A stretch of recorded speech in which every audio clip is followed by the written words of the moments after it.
ఆంధ్రప్రదేశ్లో ఐపీఎస్ అధికారి ఏబి వెంకటేశ్వరరావు ఇప్పుడు ఐపీఎస్ అధికారులకు దెబ్బ మీద దెబ్బ కొట్టే పనిలో ఉన్నాడు. అయితే ఆయన దెబ్బ కొడుతున్న తీరు ఐపీఎస్ వర్గాల్లో తీవ్ర ప్రకంపనలు రేపుతున్నాయని చెప్పవచ్చు.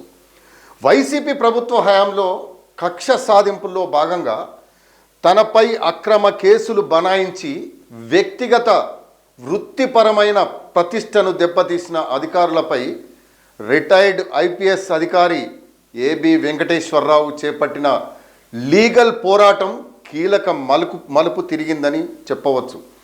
గతంలో ఈ వ్యవహారంలో పాలుపంచుకున్న వారికి ₹1 కోటి పరిహారం డిమాండ్ చేస్తూ లీగల్ నోటీసులు కూడా ఆయన జారీ చేశారు. తాజాగా తప్పుడు పత్రాలు సృష్టించి తనను ఇరికించిన వారిని క్రిమినల్గా శిక్షించాలంటూ కోర్టులో న్యాయస్థానంలో ప్రైవేటు ఫిర్యాదు దాఖలు చేశాడు. ఈ పిటిషన్పై విచారణ జరిపిన మంగళగిరి మొదటి తరగతి అదనపు జ్యుడిషియల్ మేజిస్ట్రేట్ కోర్టు నిందితులపై చర్యలు తీసుకునేందుకు ప్రాథమిక ఆధారాలు ఉన్నాయని స్పష్టం చేస్తూ మాజీ డీజీపీలతో సహా 10 మంది ఉన్నతాధికారులకు సంచలన సమన్లు జారీ చేసింది. తనను తప్పుడు కేసులో ఇరికించాలనే కుట్రకు 2018లోనే బీజం పడిందని ఏబి వెంకటేశ్వరరావు తన పిటిషన్లో పేర్కొన్నారు. నాటి ప్రభుత్వ పెద్దల ఆదేశాలతోటే నిందితులంతా ఒకరితో ఒకరు కుమ్మక్కై అధికార దుర్వినియోగానికి పాల్పడి నకిలీ దస్త్రాలను కల్పిత నివేదికలను సృష్టించారని ఆయన ధ్వజమెత్తారు.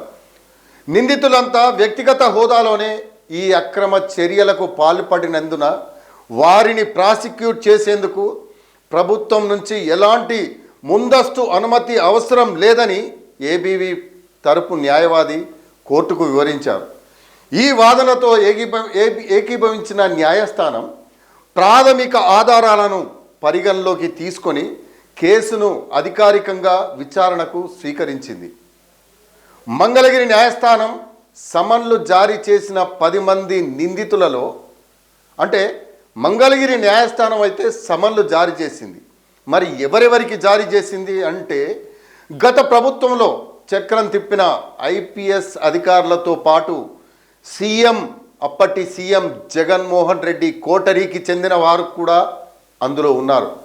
మాజీ డీజీపీలు గౌతమ్ సావంగ్, ఆర్పి ఠాకూర్, సిఐడి ప్రస్తుత విభాగాధిపతి రవిశంకర్ అయ్యన్నార్, సిఐడి మాజీ చీఫ్ పివి సునీల్ కుమార్, మాజీ అదనపు ఎస్పీ ఆర్ విజయపాల్, ఏసీపీ మాజీ డీజీ పిఎస్ఆర్ ఆంజనేయులు, ఏసీబీ మాజీ అదనపు ఎస్పీ ఏ సాయికృష్ణ, ఇంటెలిజెన్స్ మాజీ ఐజీ కొల్లి రఘురామిరెడ్డి, డీజీపీ కార్యాలయం మాజీ సిఈఓ సి గోవిందరాజన్, నాటి ముఖ్యమంత్రి YS Jaganmohan Reddy chief PRO Pudi Srihari వీరందరికీ సమన్లు జారీ చేసింది.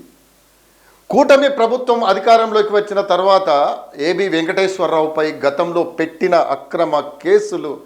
అక్రమ పెన్షన్ కాలాన్ని ప్రభుత్వం ఇప్పటికే క్రమబద్ధీకరించిన సంగతి తెలిసింది. అన్ని బకాయిలను సైతం చెల్లించింది. అయితే చట్టాన్ని చేతుల్లోకి తీసుకొని నాటి పాలకుల మెప్పు కోసం తన కెరీర్ను నాశనం చేసిన ఏ ఒక్కరిని వదలబోదనని చెప్పేసి ఏబీవీ శపథం చేయడమే కాదు, పట్టుదలతో ఒక పోరాటాన్నే కొనసాగిస్తున్న వైనం మనందరికీ తెలుసు. ఇప్పుడు ఆ పోరాటం, ఆ పట్టుదల ఇప్పుడు ఐపీఎస్ వర్గాల్లో ప్రకంపనలు సృష్టిస్తోందని చెప్పవచ్చు. న్యాయస్థానం కూడా ఈ కేసును తదుపరి విచారణ చేపట్టేందుకు సెప్టెంబర్ 15కు వాయిదా వేసింది. నిందితులందరినీ కోర్టు ముందు హాజరు కావాలని సైతం ఆదేశించింది.